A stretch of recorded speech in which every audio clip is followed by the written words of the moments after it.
Distrito Federal, deputada Lúcia Carvalho, eminentíssimo senhor cardeal, Dom José Freire Falcão, arcebispo metropolitano de Brasília, excelentíssimo senhor secretário de Segurança Pública do Distrito Federal, Dr. Roberto Aguiar, e excelentíssimo Dr. Jorge Lopes Leite, titular da Vara de Execuções Criminais do Distrito Federal. Meus senhores, minhas senhoras, representantes, certamente de um número bastante grande de pessoas em todo o nosso Brasil que trabalham junto aos encarcerados, trabalham junto também às suas famílias e às vítimas da violência, no sentido de ajudá-las a vencer as suas dificuldades e a superar esse sentimento, né, de ódio, de vingança, por uma atitude cristã, de amor, de perdão e de solidariedade. Eu serei muito breve nesta colocação e gostaria, em primeiro lugar, de felicitar, parabenizar os autores do requerimento para a realização desta sessão especial aqui na Câmara Legislativa do Distrito Federal, por motivo do lançamento desta 35ª campanha da Fraternidade pela Conferência Nacional dos Bispos do Brasil. E, ao felicitá-los por esta iniciativa, eu diria singular, porque na Secretaria-Geral da CNBB nós temos a oportunidade, a ocasião de receber, sempre por ocasião da campanha da Fraternidade, cada ano, uma série de moções de solidariedade das diferentes assembleias legislativas em nosso país, dos estados, das câmaras municipais, como também do próprio Parlamento Nacional.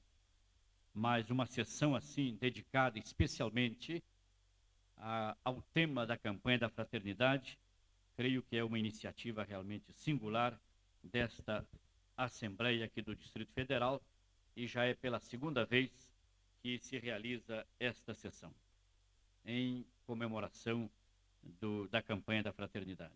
Portanto, os felicito por esta iniciativa e faço votos de que esta sessão, durante a qual nós ouvimos, né, uma série de reflexões, de testemunhos sobre esta temática, produza frutos duradouros, perenes, para a nossa cidade, enfim, para toda a nossa sociedade. Gostaria de dizer, em segundo lugar, de que este tema não é estranho à missão evangelizadora da Igreja. A Igreja, na sua missão evangelizadora, de anúncio, de testemunho de Jesus Cristo, né, pela palavra e também pela vida, também inclui, sem dúvida nenhuma, o trabalho pela implantação da justiça e da paz na sociedade, defendendo, sobretudo, sem nenhuma exclusão, aqueles que são mais marginalizados, os mais pobres da nossa sociedade. Eu diria que entre esses mais pobres, mais marginalizados, nós incluímos os nossos irmãos, as nossas irmãs encarcerados. Portanto, o objetivo da campanha da Fraternidade, nestes 35 anos de sua existência, é interpelar a nossa consciência pessoal, a nossa consciência social, sobre um ponto concreto da fraternidade, para o qual a Igreja quer chamar a nossa atenção, no sentido de convidar a todos nós, neste tempo especial, né, da Quaresma, para uma mudança, para uma transformação, para uma conversão, não só no nível pessoal, mas também no nível social. E este ano ela propõe o tema da fraternidade e os encarcerados, convidando-nos a todos a uma atitude de solidariedade com estes nossos irmãos. Nos convida a todos a nos colocarmos no caminho de Jesus Cristo, que nos leva a ver em cada pessoa humana o nosso irmão, um filho de Deus, para levar, sobretudo aos nossos irmãos encarcerados, uma palavra de esperança, uma palavra de autoconfiança, para que, com o auxílio de Deus, com o esforço pessoal de cada um deles, ou de cada uma delas, e com a colaboração, com a solidariedade de todos nós, eles possam tornar-se, eles mesmos, sujeitos da sua mudança, da sua conversão, da sua transformação e poder se inserir novamente no convívio social.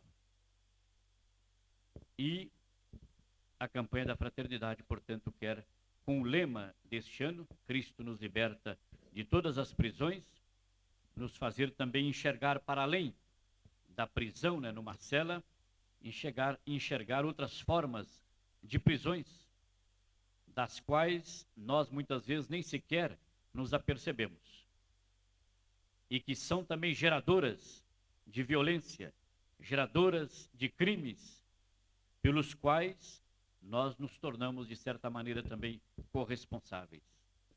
A prisão do individualismo, do egoísmo, a prisão da própria violência e tantas outras formas de prisões, das quais nós somos convidados também a nos libertar, com a graça, com o auxílio divino, com o nosso esforço pessoal e com a ajuda, evidentemente, de toda a própria sociedade, de toda a comunidade. Portanto, esse é o objetivo da campanha da fraternidade. Que esta campanha nos ajude a todos nós a construirmos uma sociedade sem violência e sem vingança, uma sociedade reconciliada e segura para todos, uma sociedade sem presos e sem prisões, uma sociedade em que não haja também vítimas, uma sociedade onde todos sejam tratados com dignidade, uma sociedade onde nós todos nos esforcemos para criar condições de recuperação para os nossos irmãos e nossas irmãs encarcerados e poder ajudá-los a se inserir novamente no convívio social. Com minhas palavras de felicitações, de parabéns à Câmara Legislativa do Distrito Federal, eu agradeço a todos em nome da presidência da Conferência Nacional dos Bispos do Brasil e faço votos que, com a participação, com a colaboração de todos no estudo, no aprofundamento desta temática, todos nós nos sintamos responsáveis, cada um, pelo bem comum de todos, de todo cidadão, de toda cidadã em nosso país. Muito obrigado.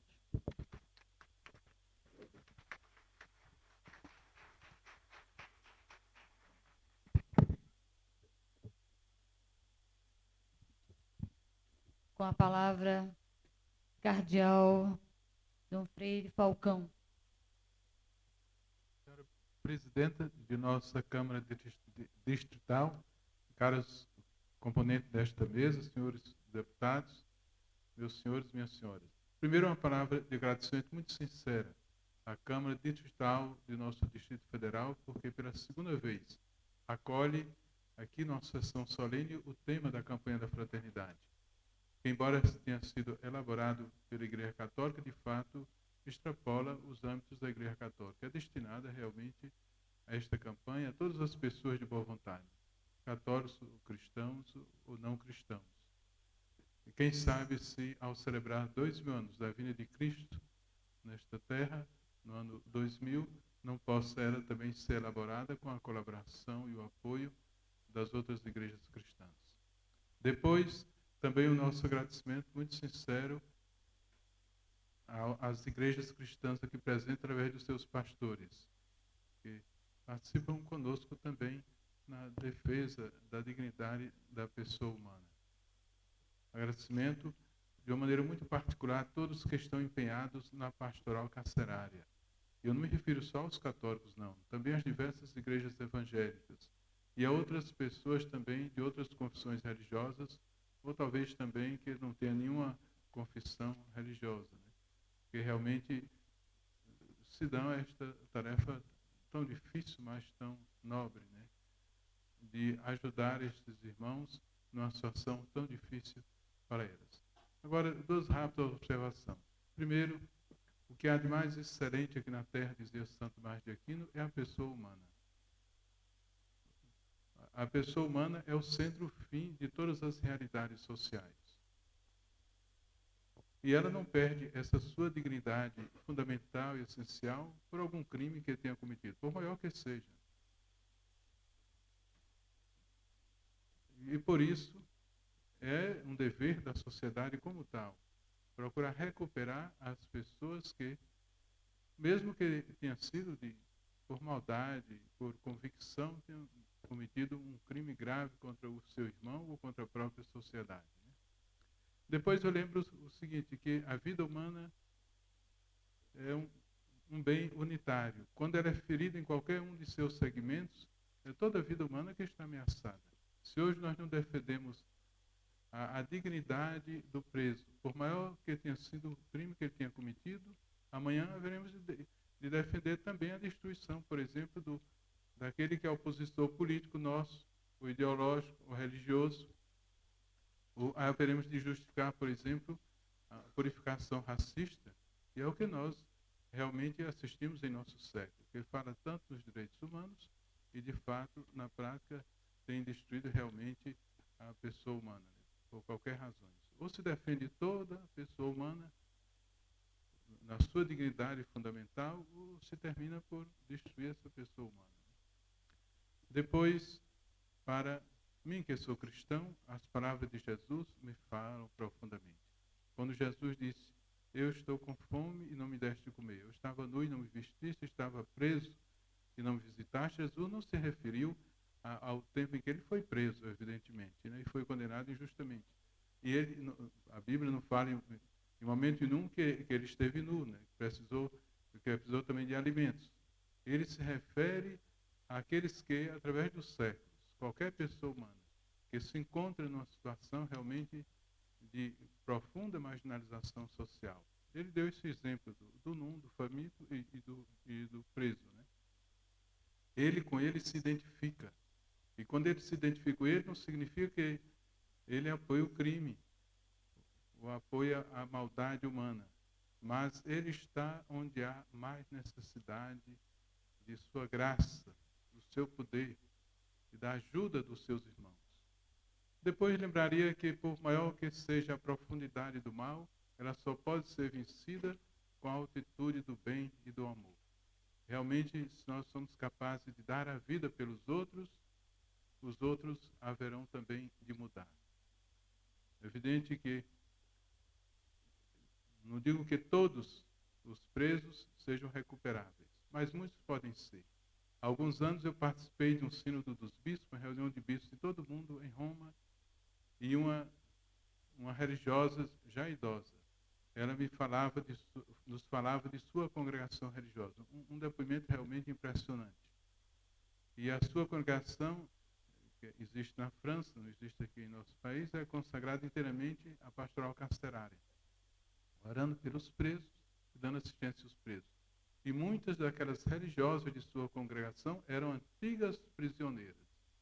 O que é possível realmente que uma pessoa que tenha cometido falta tão grande chegue também a uma grande santidade. Aí eu me lembrei daquelas palavras que ela também citou, né? De São Paulo aos Romanos. Onde abundou o pecado, superabundou a graça. Onde foi grande a profundidade do mal, aí a graça de Deus se manifestou e transformou uma pessoa que nós seríamos levados a pensar que era um trapo e só destinada à destruição, transformou numa pessoa nova, numa criatura nova. Então, com estas palavras, eu quero mais uma vez agradecer na pessoa da presidenta desta Câmara Municipal, esta ocasião do lançamento aqui da campanha da fraternidade. Muito obrigado.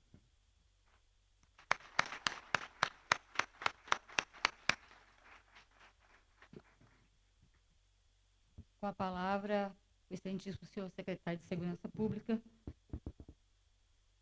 Roberto Armando Ramos Aguiar, nesta sessão representando também o governador do Distrito Federal.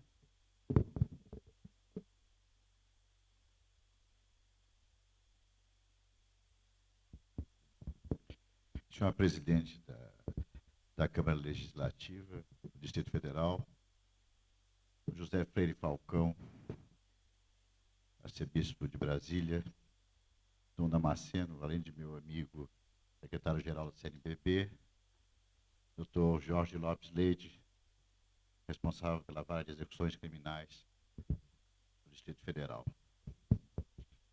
Eu, ouvindo todas as colocações que me foram feitas, cada vez mais uma convicção aumenta em mim. Isto é, quando a Igreja Católica inicia esse trabalho este ano com o tema Fraternidade aos Encarcerados, o desafio que ela nos faz é muito mais complexo. Isto porque a questão do encarceramento, a questão presidial, ela é muito mais profunda do que os efeitos que nós estamos enxergando.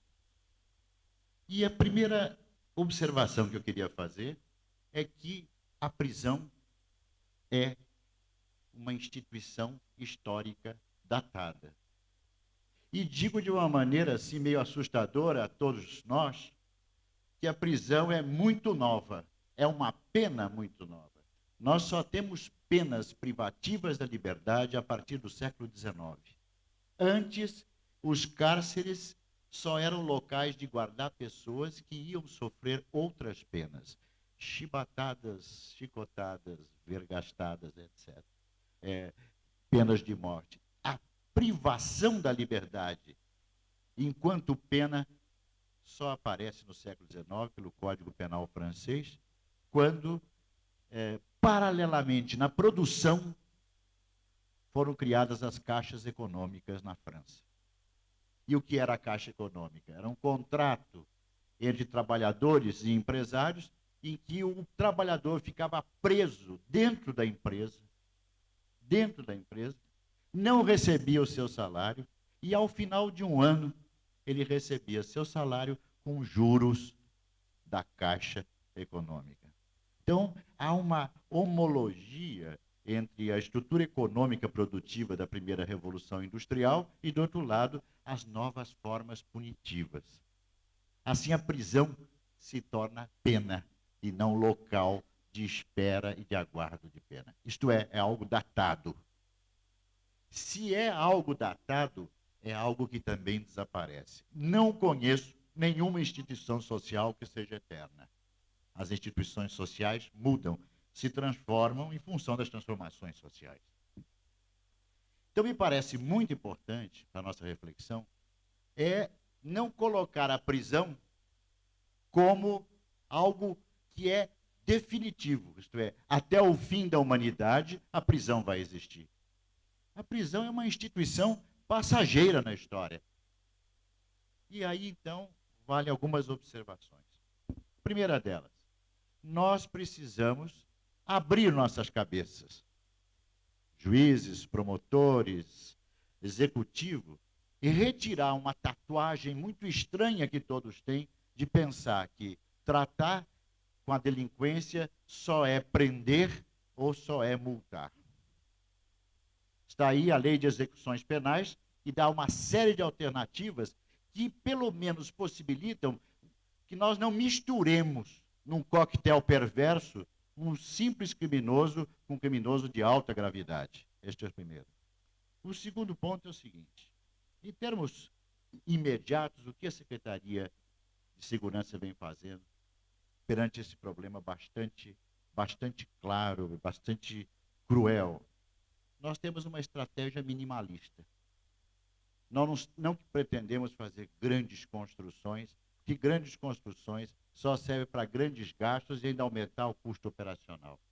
Nós estamos hoje terminando, e vai ser inaugurado a semana que vem, no CIA, trecho 4, um galpão para os presos que trabalham. Um galpão que inicialmente vai receber 200 presos e que tem a capacidade de nós chegarmos a 500. Isto é, todos os presos que estão trabalhando, soltos no CPE, como alguém falou, acho que foi Rainha, que estão no CPE, que estão nas delegacias, todos os presos que têm essas características serão servidas por esse tipo de estabelecimento. A segunda coisa é que nós vamos continuar a estratégia minimalista, criar novos locais onde se possa haver a reeducação, a possível reeducação no presídio. E isso, então, nós temos um grave problema que eu peço à Câmara que me ajude, que nos ajude, que ajude a sociedade, que é o seguinte: eu acredito, lembrando o Filipelli, que falou 2 vezes, são 4, eu acredito que o preso é apenado 4 vezes. Primeiro é porque ele é punido por aquilo que fez. Segundo, quando ele entra na prisão, ele entra nos regulamentos da prisão e qualquer tipo de problema, ele é novamente punido. Depois ele entra numa cela onde tem uma regra brutal de convivência, onde ele é sodomizado, onde ele sofre todas as formas de agressão à sua dignidade. E quarto, quando ele paga a sua dívida para com a sociedade, como diz aí o jargão, ele sai para a sociedade e a própria sociedade o pune de novo, não dando nenhum tipo de oportunidade. Então, aí, a circularidade. No fundo, as prisões tendem a ser escolas de pós-graduação de criminalidade. A Justiça, que é uma revista do Ministério Público de São Paulo, tem vários estudos sobre isso. Quer dizer, quando a primeira vez que entra, ele entra por um 155, que é um furto, depois ele sai, a vez que ele volta já está no 157, que é um roubo, aí ele volta, está no 121, que é homicídio, e aí vai, depois de tóxicos, formação de quadrilha, ele vai se sofisticando a cada curso que ele passa dentro das prisões. E eu acho que a alternativa é essa de nós trabalharmos no sentido de criar casas variadas para criminosos ou condenados com gravidades diferentes. E isso eu estou perseguindo, e a primeira coisa, depois de 5 meses na secretaria, é este galpão. Agora nós precisamos trabalhar com a sociedade, porque toda vez que falamos de preso, o pessoal quer que a gente coloque os prisioneiros, os condenados de Brasília, se possível, no Polo Norte. Põe no Polo Norte, que talvez ele trabalhe com as focas lá. Porque, no fundo, nós temos que colocar no local que, primeiro, ele possa ser educado, como a FUNAP, que desenvolve um trabalho muito sério nessa área. E, segundo, que ele possa trabalhar. E nós temos um problema interessantíssimo, que vale a pena a gente levantar. Nós temos hoje mais vagas de trabalho que presos em condições de trabalhar. Isto é, nós temos 200 vagas para trabalho, mas não temos ainda presos suficientes nas condições legais para ir trabalhar. Talvez valha a pena um certo balanceamento entre aqueles que podem trabalhar e os empregos que estão aí, já oferecidos, né? E, de outra parte, eu acho que chegou um momento que eu acho que a campanha da Igreja Católica ela é muito importante, nesse sentido, que nós resolvamos ousar. É a ousadia, e eu acredito que o Legislativo, mais ainda que o Executivo, que é um parlamento onde as ideias circulam, onde as contradições são desenvolvidas, onde há um borbulhar, é aqui que é a sede da ousadia. A sede de pensar novas penas alternativas, de pensar formas de não haver esse assaimo, essa camisa de força que existe das leis federais. Que a gente possa experimentar mais. Eu acho que o Legislativo tem esse papel. Nós temos até, desculpe dizer, já que nós estamos falando de prisioneiro, de certas horas transgredir com novos experimentos. Ousar um pouco mais. Porque às vezes nós somos tão burocratas, tão prisioneiros do legalismo, que praticamente nós não podemos experimentar o novo. Se nós ficarmos assim, com essa atitude, o mundo não anda. Agora, onde os espaços são abertos, sob o ponto de vista institucional, é nas mãos dos senhores, é no Congresso Nacional e na Câmara Legislativa do Distrito Federal. E o apoio que eu peço é isso, que nós possamos fazer novos experimentos de punição, de educação, de trabalho, de reeducação. Isso é uma conclamação que eu faço a todos os deputados, independentemente de posições políticas nesse momento. Por quê? Porque neste momento o que está sendo tratado é a dignidade humana, é a sobrevivência da sociedade e um pouco mais de amor num contexto social cada vez mais excludente e cada vez menos justo. É isso que eu tinha a dizer. Obrigado.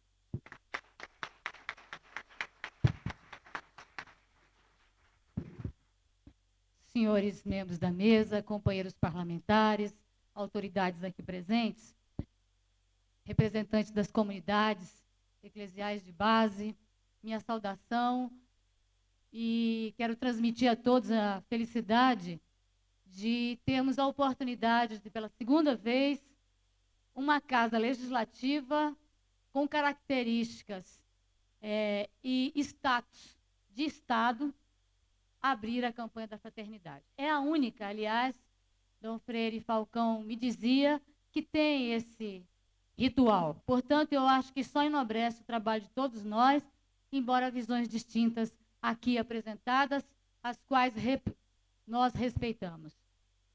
Eu gostaria também de desejar que esta abertura da campanha da fraternidade não se encerrasse nos discursos que aqui foram proferidos. Eu acho que a reflexão nos traz um desejo de ação. Pelo menos é o que acontece comigo. Todas as vezes em que eu debato um problema, eu quero que nós tenhamos uma solução. E eu queria falar um pouquinho da minha experiência como membro da Comissão de Direitos Humanos, que visitou as delegacias do Distrito Federal, que visitou a Papuda, que visitou o CAGE. Nesses locais, nós encontramos pequenas reivindicações absolutamente possíveis de serem encaminhadas e que depende de nós, porque somos nós que fazemos a história. Então, me preocupa muito que a gente não encaminhe a libertação de presos quando eles já cumpriram sentença, porque falta um papel. Me preocupa. Quando aqui está o judiciário, quando aqui está o legislativo, quando aqui está o executivo, depende de quem? A sociedade nos olha e nos acha impotentes, porque somos nós que temos que resolver isso. Somos nós os autores das leis, somos nós os executores das leis, somos nós que julgamos as leis. Me impacienta, quero dizer a vocês, me impacienta. Eu acho que é preciso que nós possamos, em 97, dar passos para a resolução de alguns problemas. O que eu mais percebi de reivindicações nestas áreas é que eles não aguentam ficar ociosos. Eles próprios querem revistas velhas para poder usar, querem alfabetização, eles querem trabalhar, eles querem reativar a produção de pão, que, aliás, foi reativado, foi matéria ano passado na revista Isto É, mas ainda é pouco. O restaurante não foi reativado na Papuda, tem uma cozinha industrial lá, no entanto, é terceirizada a alimentação, e nós não conseguimos romper no nosso governo com aquilo que a gente criticava em anteriores. Então, nós precisamos dar passos no sentido de as mulheres que estão na Papuda possam cozinhar, como é a reivindicação delas. Aquelas que têm sentença pesada, que sejam afastadas, porque vão trabalhar com material que possa ser um instrumento, inclusive, de um delito lá dentro do próprio cárcere. Mas é preciso que a gente avance em questões concretas. Eu estive lá no Dia Internacional da Mulher e nós vamos voltar. E as mulheres querem um orelhão lá dentro. E o secretário Gilberto Serra dizia para mim que não pode pôr um orelhão, porque senão vira moeda de troca entre elas. Eu não acredito nisso. Se nós estamos formando, é preciso que as mulheres lá possam ter possibilidade de ligar para os seus filhos, possam ter possibilidade de ligar para a Comissão de Justiça e Paz e dizer se está acontecendo alguma coisa irregular. Nós não temos que ter nada a temer. Então, essas pequenas atitudes que eu espero que o meu governo consiga materializar. Nós esperamos que a Casa-Abrigo das Mulheres seja uma realidade no Distrito Federal. Começou a ser. Eu quero dizer que eu tenho orgulho de fazer parte desse governo, de ter meu amigo, secretário Roberto Aguiar, defensor dos direitos humanos, reconhecido não só nacionalmente, como mundialmente, que a gente consiga materializar aquilo que a gente tanto desejou, que é mudar essa relação. Então, da reflexão aqui hoje, eu sinto isso. Que cada um de nós aqui sem nenhum patamar de maior responsabilidade. Temos que sermos parceiros nessa transformação. Temos que nos cobrar disso, porque senão sempre a gente vai estar apontando que alguém tem que resolver, quando eu tenho que resolver isso. Eu estou numa instância de poder. Esta casa tem 150 projetos entre indicações, resoluções, tramitando que falam da questão da segurança, que falam do CAGE, que falam da questão dos presos nas delegacias. Vamos fazer uma parceria, comunidade, representante da justiça, que sempre esteve aqui nesta casa, aliás, sugere isso. Vamos trabalhar para apresentar a estes presidiários, homens e mulheres, a oportunidade de não ficarem ociosos. Vamos fazer uma parceria com a Secretaria de Educação para que a gente tenha aulas. Vamos fazer parceria com a Secretaria de Saúde para que a gente tenha atendimento à saúde. Para que a gente possa, João, e aí eu concordo com você, dar oportunidade a milhões e milhões de pais e mães de família que não têm condições sequer hoje de ter trabalho e que serão os futuros transgressores da lei. Porque uma família em miséria, ela se desespera, e o desespero leva à violência, e a violência leva ao assalto, e o assalto leva ao crime. Só que isso é consequência, companheiro João. Os presos não foram presos porque optaram por essa vida. Nós, essa sociedade que está aqui, que enxerga tudo isso, que somos vanguarda, aqui está a vanguarda, que pensa nisso, a gente vai ter que dar um passo à frente, que é a execução de alguns sonhos. E aí eu tenho certeza que o secretário de Segurança tem muitos sonhos, que os deputados aqui têm muitos sonhos, que os companheiros das comunidades eclesiais de base têm muitos sonhos, e que estes sonhos se materializam pela nossa vontade. E que um orelhão, que trabalhar na cozinha, que fazer o seu arroz com feijão, que limpar o guará, como o administrador Alírio faz em parceria com os presidiários, traz a eles a possibilidade de serem úteis. Ativar a agropecuária na Papuda, ativar a possibilidade da produção artesanal, que acontece lá, mas numa escala tão pequena e feita pela FUNAP, como bem disse o secretário, que não atinge os milhares de presos que precisam ser recuperados. Se nós não tomarmos essa decisão de agirmos, nós vamos estar fazendo um discurso hipócrita. Nós vamos estar constatando numericamente que a violência cresceu, que as injustiças permanecem e que a sociedade é democrática. Se a sociedade é democrática, se ela trouxe para nós a possibilidade de criticarmos, ela também traz a nós a responsabilidade de alterarmos as situações de injustiça. Então, eu quero desejar, nessa reflexão de hoje, que se transforme numa oração para o ano de 97, 98, 99, e que no próximo milênio a gente possa deixar aos nossos filhos e aos nossos netos um sistema carcerário que a gente se orgulhe, que a gente possa deixar a todos os que nos sucederem o orgulho de termos sido parlamentares, de termos sido pessoas na sociedade, membros do executivo, da justiça, e transformamos o sistema penitenciário. Portanto, eu fico muito orgulhosa do requerimento apresentado, da segunda oportunidade desta casa, dizer que não para aqui, dizer que as palavras de todos os parlamentares são palavras importantes, que é preciso punir, mas eu quero que antes a gente possa prevenir. E aí eu acho que tem a comunidade fazendo segurança de si própria, numa parceria com esse governo, que pode muito bem integrar a todos na discussão nas escolas, nas igrejas, para que a gente possa dizer, em alto e bom som, que queremos oportunidades iguais, que queremos pais e mães de bem, termos condições para não sermos levados por toda a sociedade hipócrita a sermos cumpridores de sentença no espaço que hoje só nos transforma em criminosos maiores, que vão ofender quando saírem de lá ou quando tentarem se furtar desses espaços em criminosos muito mais perigosos do que entraram. Então, essa é uma responsabilidade nossa, e eu quero desafiar a todos nós a termos, nos próximos anos, a possibilidade de construir uma sociedade melhor para os nossos, que ficarem com esta semente que hoje, com certeza, essa casa, de uma maneira determinante, insere nessa construção, nessa caminhada. Agradeço a todos e quero dizer que antes de encerrar a sessão, antes de encerrar meu pronunciamento, eu lhe concedo a parte, mas só um minuto. Eu quero dizer que nós vamos ter um encerramento dessa sessão com a professora Maria Maura de Figueiredo, que vai nos apresentar o canto da abertura da campanha da fraternidade.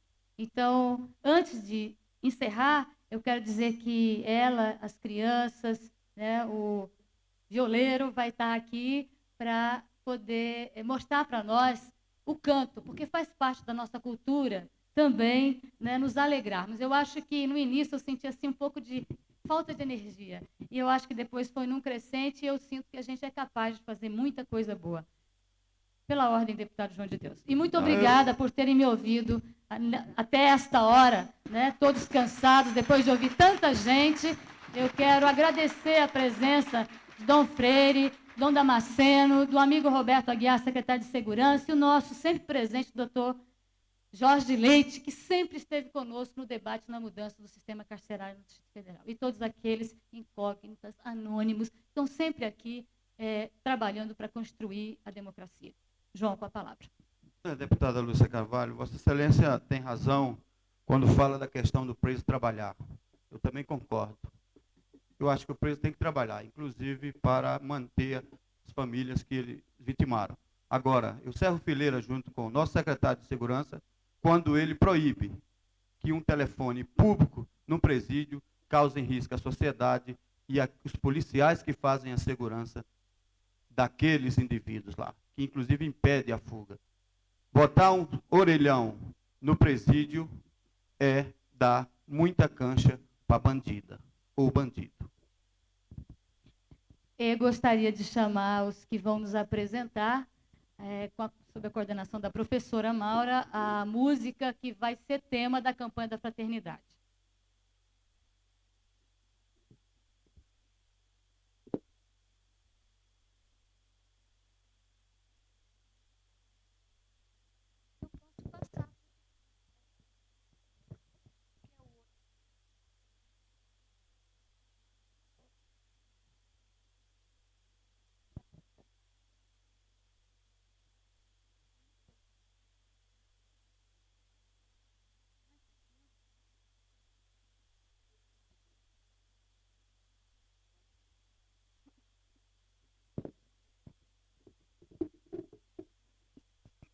As crianças vão cantar o canto da abertura da campanha da fraternidade e eles estão aprendendo que a gente deve viver a fraternidade e que nós somos responsáveis também pelas coisas boas e pelas coisas ruins que acontecem no nosso mundo.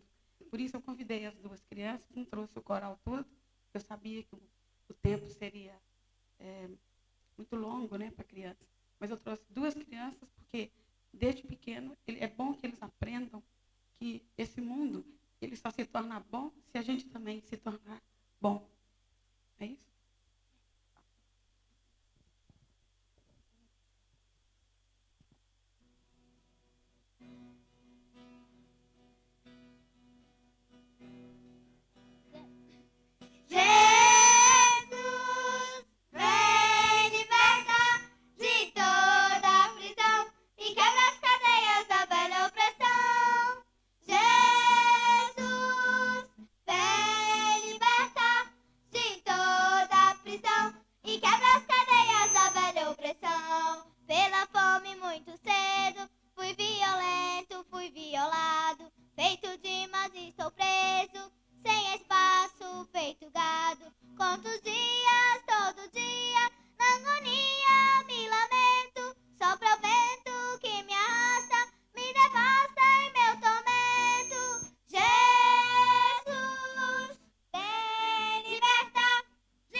Declaro encerrada a presente sessão.